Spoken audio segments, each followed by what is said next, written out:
Okay, break से पहले हम कॉन्टिजेंसी टेबल को डिफाइन कर रहे थे और मैं आपसे ये कह रहा था कि 13 तो मैं कर रहा हूँ सॉल्व, 14 आप करेंगे, 15 भी आप करेंगे। तो 14 के अगर अगर हम न्यू की वैल्यू कंप्यूट करेंगे तो उसमें भी 2 रोज हैं 2 कॉलम्स हैं, तो 14 में भी सेम ऐसे होगा जैसे 13 करेंगे। 15 में देखें, 15 में आपके पास 4 रो हैं, 4 रोज हैं और 3 कॉलम्स हैं टोटल के अलावा। ठीक है, टोटल के अलावा 4 रोज हैं और 3 कॉलम्स हैं। तो क्वेश्चन 15 में हमारा m 4 होगा, n 3 होगा और -2 करेंगे। 4 + 3 - 2, तो 7 - 2 5। तो क्वेश्चन 15 के अंदर न्यू की वैल्यू हमारे पास 5 होगी, फिर उसके रिस्पेक्ट से हम उसको सॉल्व करेंगे। तो मैं अभी क्वेश्चन नंबर 13 जो है आपके सामने सॉल्व कर रहा हूँ, फिर 13, 14 और 15 खुद सॉल्व करना होगा।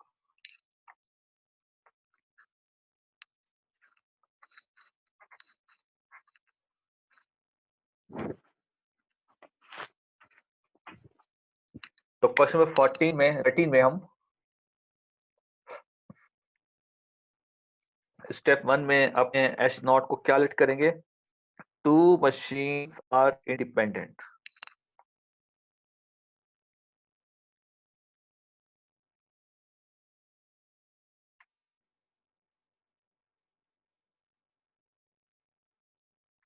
ये हमें टेस्ट करना है क्वेश्चन के अंदर।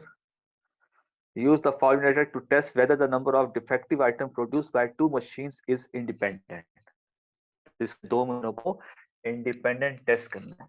तो H1 क्या हो जाएगा, 2 machines are not independent।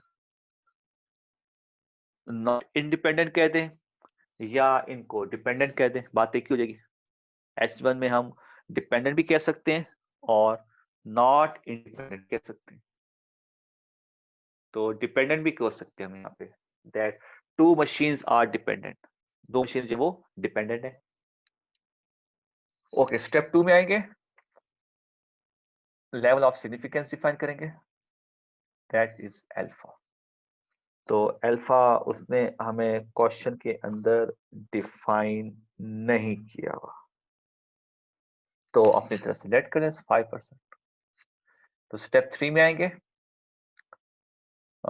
One till test और राइट साइड का।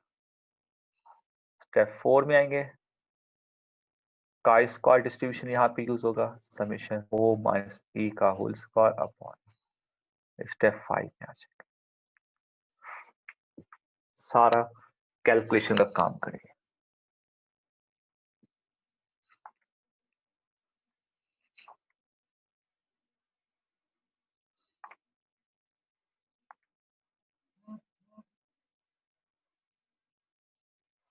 ओके, हमारे पास जो टेबल गिवन है उसको देखिएगा। फर्स्ट रो मशीन ए के सामने, मशीन ए के सामने हमारे पास लिखा हुआ है 25 और फिर लिखा हुआ है 375 फर्स्ट रो में। इसी तरह से तरतीब से आप फर्स्ट रो की दोनों वैल्यूज को लिख लेंगे ऑब्जर्व के कॉलम के अंदर। फिर सेकंड रो में आ जाएंगे, 42 मशीन बी के सामने 42 है और 558 है। ठीक है, ये आपने लिख लिया।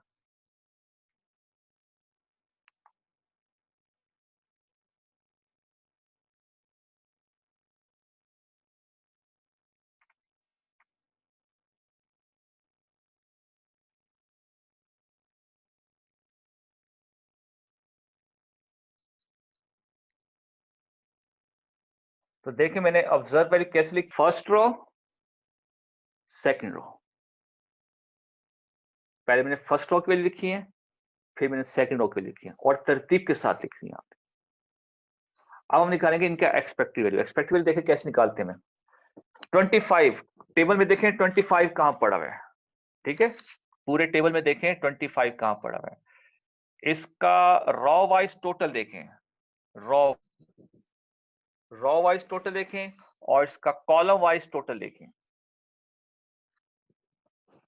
जो आपका गिवन टेबल है क्वेश्चन के अंदर, उस टेबल के अंदर देखें जहां पे 25 लिखा हुआ है, इसके सामने इसका टोटल कितना बन रहा है, रॉ वाइज टोटल और इसका कॉलम वाइज टोटल, इन दोनों को आपने करना है मल्टीप्लाई 400 इंटू 67। ठीक है, row wise total, column wise total, इन दोनों का प्रोडक्ट करके ये कहलाता है ग्रैंड टोटल। ग्रैंड टोटल, ठीक है। ये वाली वैल्यू क्या है, मतलब इसका यहां से सम करें, इसका यहां से सम करें, ये वाली वैल्यू कितनी है टेबल के अंदर, दैट इज 1000। आपको नजर आ रही होगी टेबल के अंदर, 1000 से इसको आपने डिवाइड कर देना। मैं इसका फॉर्मूला लिख रहा हूं यहाँ पे अलग से करके। एक्सपेक्टेड का फॉर्मूला क्या लिखेंगे, raw wise total, column wise total, grand total. जिस वैल्यू का आपने एक्सपेक्टेड निकालना है, आपने उस वैल्यू का रॉ वाइज टोटल निकालना है, कॉलम वाइज टोटल निकालना है, दोनों का प्रोडक्ट करके उसको ग्रैंड टोटल से डिवाइड करना है।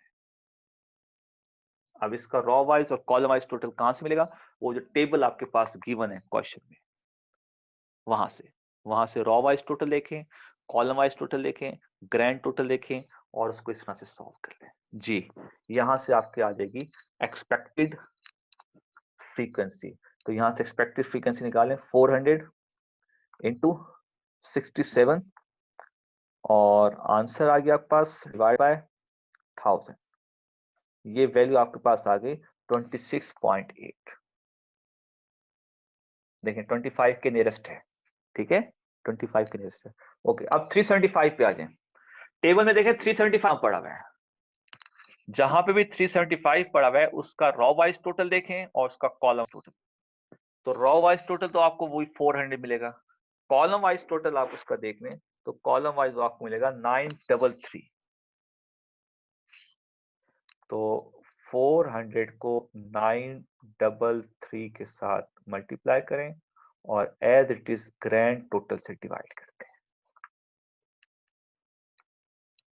ओके जी, 400 इंटू 933।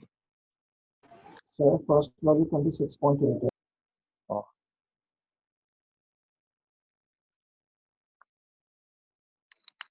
373.2। नेक्स्ट 42 का row wise total, column wise total divide by grand total. 555 का row wise total, column wise total divide by grand total. तो 600 इंटू 67 और डिवाइडेड बाय 1000, ये वैल्यू आ गया आपके पास 40.2। और नेक्स्ट आपके पास 600 इंटू 933 डिवाइड बाय 1000, ये वैल्यू आपके पास आ गई 559.8।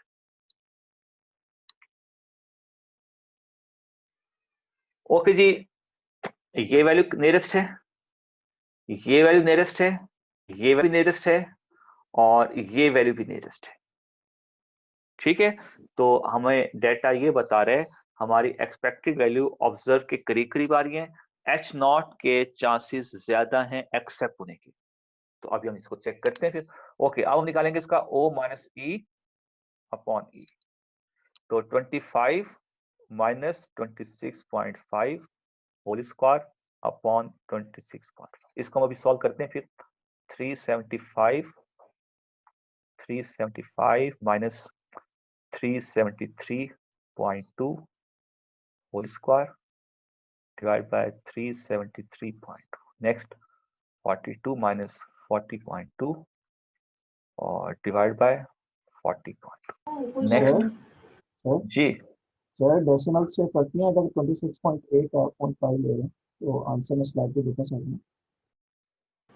फर्स्ट वैल्यू वैल्यू 25, 26.5 और 26.8 आएगी। अच्छा, यहाँ 8 आ रहे हैं जी।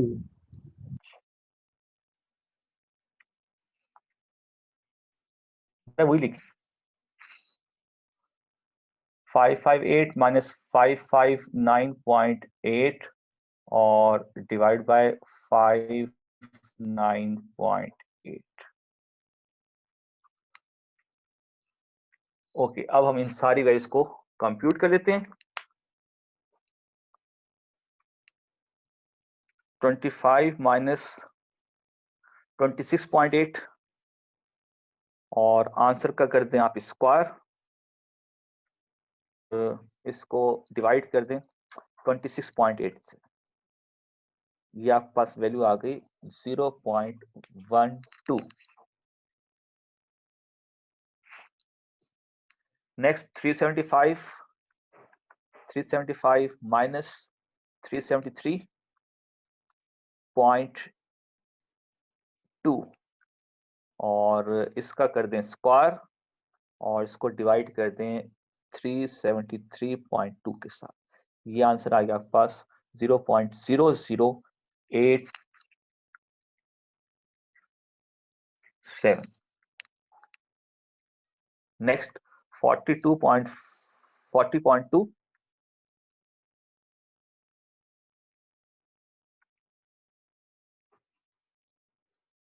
42 माइनस 42.2 और इसका कर दें और इसको डिवाइड कर दें 40.2 से, ये आपके पास आंसर आ गया 0.000995। नेक्स्ट वैल्यू उठा लेते हैं 558 माइनस 559.8 और इसका स्क्वायर कर लेते हैं और इसको डिवाइड करते हैं 559.8 के साथ, ये आपके पास आंसर आ गया 0.00579। इन तमाम वैल्यूज का सम कर लें 0.00579 प्लस 0.000995 प्लस 0.0087 प्लस 0.12, ये आपके पास सम आ गया समेशन O माइनस ई का होल स्क्वायर अपॉन ई, इसका सम आ गया आपके पास 0.135। ये आपके पास आ गई काई स्क्वायर की कैलकुलेटेड वैल्यू 0.135। अब हम आएंगे काई स्क्वायर की टेबुलर वैल्यू की तरफ। तो टेबुलर वैल्यू के लिए मैं इसको रब करूंगा, स्टेप 6 की तरफ आएंगे।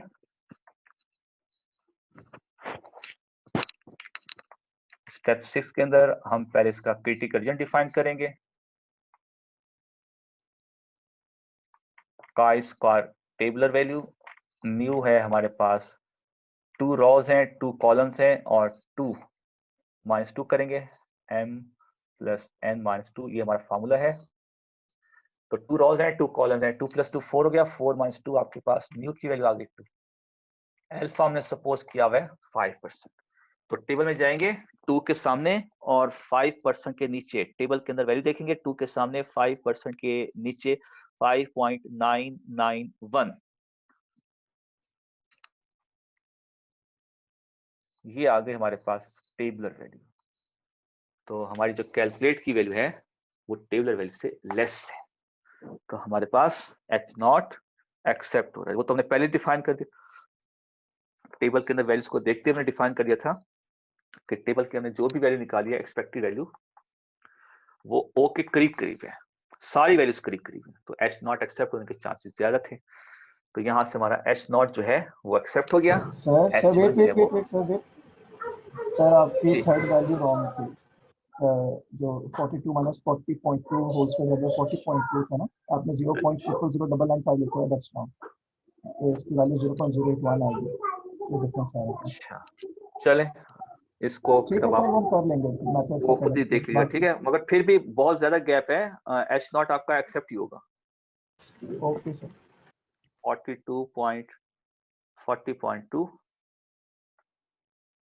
40.2 और इसका हम करेंगे स्क्वायर और इसको हम डिवाइड कर देंगे 40.2 से।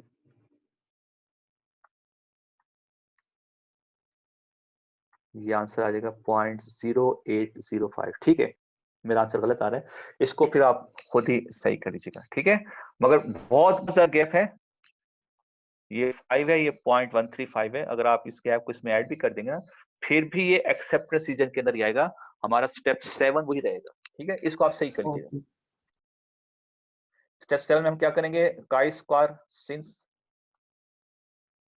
the chi-square calculated value is less than chi-square tabular value, so it will fall in acceptance region, and hence we accept H naught and reject H1। ये आपका हो गया कंक्लूजन। बाकी जो एक वैल्यू है उसको आप फिर सही करेक्ट करके उसको दोबारा से कर लेना। ओके, ये आपका टॉपिक था, एक छोटा सा टॉपिक था काई स्क्वायर डिस्ट्रीब्यूशन के हवाले से। तो ये टॉपिक हमारा एंड हो गया। सर, डेसिमल के बाद 3 डिजिट्स को लेना है ना? 3 ले 2 ले 3 ले लें 2 ले लें, वो आपकी मर्जी है। डेसिमल के बाद 2 ले लें या 3 ले लें, ये नॉर्मल एक रेंज होती है क्वेश्चन सॉल्व करने की। 2 भी ले सकते हैं, 3 भी ले सकते हैं। ठीक है जी, दैट्स एनफ फॉर टुडे। आज के इतना काफी है, और इंशाल्लाह नेक्स्ट क्लास में हम अपने इसी सिलेबस को थोड़ा सा वाइंड अप करने की कोशिश करेंगे। एक दो चीजें ऐसी छोटी छोटी रह गई हैं, उनको हम डिस्कस करेंगे नेक्स्ट क्लास में। बाकी हमारा सिलेबस तकरीबन कंप्लीट हो गया है। अब हम अपने एग्जाम में पेपर के हवाले से जो है कुछ एक ऐसी हल्की फुल्की चीजें हैं, वो हम थोड़ा सा नेक्स्ट क्लास में डिस्कस करेंगे और कोशिश करेंगे उन चीजों को कवर कर लें जो हमारे एग्जाम में आ सकती है। ठीक है, वैसे हमारा सिलेबस ये लास्ट टॉपिक था हमारा काई स्क्वायर डिस्ट्रीब्यूशन का। ठीक है, सर, और बाकी कुछ एप्लीकेशन है जी। Sir out of the context है, मतलब ये बताइएगा कि सेशनल आपको बताएंगे कि बाकी सब लोग बताएंगे। सेशन बता देंगे आपको ग्रुप में शेयर कर देंगे। जैसे आपका मिड टर्म का रिजल्ट किया ना मैंने लिस्ट बनाकर, वैसे ही मैं आपके सेशन मार्क्स भी, session marks plus mid term, वो पूरी लिस्ट में आपको शेयर कर दूंगा ग्रुप्स में, आप उसको देख लीजिएगा। सर, कब तक कर देंगे? बस इसी वीक में हमने फाइनल करना है, ओके आज या कल। ठीक है, इसी वीक मुझे फाइनल करना है। इस वीक में फाइनल करके मैं आपको इसी वीक में जो है, हो सकता है इस वीक के एंड पे, इस वीक के एंड पे मैं आपको वो लिस्ट शेयर कर दूंगा ग्रुप में, आप देख लीजिएगा मार्क्स। ठीक है बाकी जो असाइनमेंट्स हो गई, जो क्विज़ेस हो गए, बस दैट्स एनफ, बाकी हम नहीं लेंगे। ठीक है, और जो हो गया बस उसी के हम मार्क्स फाइनलाइज कर लेंगे। आपको असाइनमेंट एक बार देना था मुझे, बट वो बस नहीं दे सका, तो बस उसको रहने दें। अब जितनी असाइनमेंट हो गई हम उसी को जो है वो 10 मार्क्स में डिवाइड कर देंगे, जितने क्विज हो गए हम उसको 10 मार्क्स में डिवाइड कर देंगे। 10 है 15 है वो देख लेंगे जो भी है, तो वो हम डिसाइड करके उसको कर लेंगे। बस इस वीक के एंड पे मैं आपको आपके सेशन मार्क्स बता दूंगा। मिड टर्म बता दिया था आपको, सेशन भी बता दूंगा। आप क्लास पार्टिसिपेशन के मार्क्स रखते हैं बाकी सर? फाइनल रखते तो नहीं है, बस कोई असाइनमेंट्स, बस ठीक है सर, बेटर है। कोई असाइनमेंट के अंदर ही आपके क्लास पार्टिसिपेशन मार्क्स भी आ जाते हैं। मिड टर्म फाइनल टर्म बस ये 4 चीज होती है। मिड टर्म आपका हो गया, क्विज असाइनमेंट मैं आपको बता दूंगा, फिर आपका एक रह जाएगा फाइनल टर्म। वो इस तरह से होता है, मुझे तो समझ नहीं आ रही, ये लोग यूनिवर्सिटी में बुला रहे हैं और हालात ऐसे नहीं है। सर ऑन कैंपस देखो लेट्स होंगे सी क्या ये होता है। क्लियर है? हाँ वो तो हमें बताया ऑन कैंपस होंगे, मगर हालात मतलब मिड टर्म भी रोक के आधे स्टूडेंट्स को ऑनलाइन फोर्थ किया था, आधे क्लियर स्टूडेंट्स को उन्हें है ना सर, ऑन ये फिजिकल 4 लिया जनवरी था। को जो लास्ट बैठेगा, क्या यूनिवर्सिटी खुल रही नहीं खुल रही सर? फिर कैसे वो तो ऑन नहीं कैंपस खुलेंगे, बुलाएंगे? तो मैं ये तो आपसे कह रहा हूँ ना कि हालात ऐसे चल रहे हैं कि ऑनलाइन होना चाहिए, मगर इन्होंने अनाउंस किया कि हम ऑन कैंपस लेंगे। अब वही बात होगी ना कि मिड टर्म भी इन्होंने आधे स्टूडेंट्स को बुला के लिया, आधे स्टूडेंट्स को ऑनलाइन किया था उन्होंने, जैसे उनकी वो एचईसी की तरफ से इंस्ट्रक्शन आई थी, उसी वक्त ही आप ऑनलाइन कर देते पूरा मिड टर्म। इन्होंने नहीं किया, तो अभी यही कह रहे हैं कि नहीं जी हम फिजिकल बुलाएंगे। अब देख बस सही देखो है, लेट्स ऐसे सी ही बस। क्या।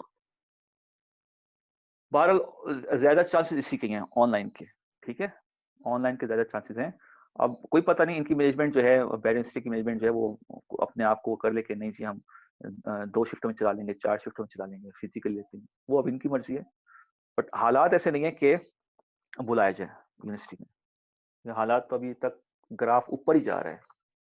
अभी तो ग्राफ रुके फिर नीचे की तरफ आए तो फिर हम कहें ना हालात बेहतर हो रहे हैं। अभी तो ग्राफ जा ही रहा है ऊपर की तरफ, रुक ही नहीं सर रहा अभी तो कॉलेज जी। यूके वाला भी एंटर हो गया पाकिस्तान में, तो और ऊपर जाना है। अभी वो कह रहे हैं कोई नई नई जो है ना वो नई चीज भी उसमें आ गई है, पता नहीं वो भी अब आहिस्ता आहिस्ता बढ़ी है। पता नहीं हालात कहाँ तक जा रहे हैं, समझ नहीं आ रहा। बस दुआ करें, दुआ करें हालात अच्छे अच्छे हैं, और दुआ करें कि आपकी जो चल रहा है आपका काम जो है ऑनलाइन, इसमें ब्रेकअप चलता रहे, टाइम जाए होता है ना फिर आपका। तो ये जिस तरह से चल रहा है इस तरह से चलता रहे, इसमें ब्रेकअप नहीं हो। और दुआ ये भी करें कि हालात भी अच्छे हो जाए। ये जो एटमॉस्फेयर चल रहा है इस टाइम, टेंशन का एटमॉस्फेयर चल रहा है, ये भी अच्छे हो जाए हालात, और आहिस्ता आहिस्ता लाइफ से अपनी रूटीन लाइफ में आ जाए सब। सर ठीक है जी, इंशाल्लाह।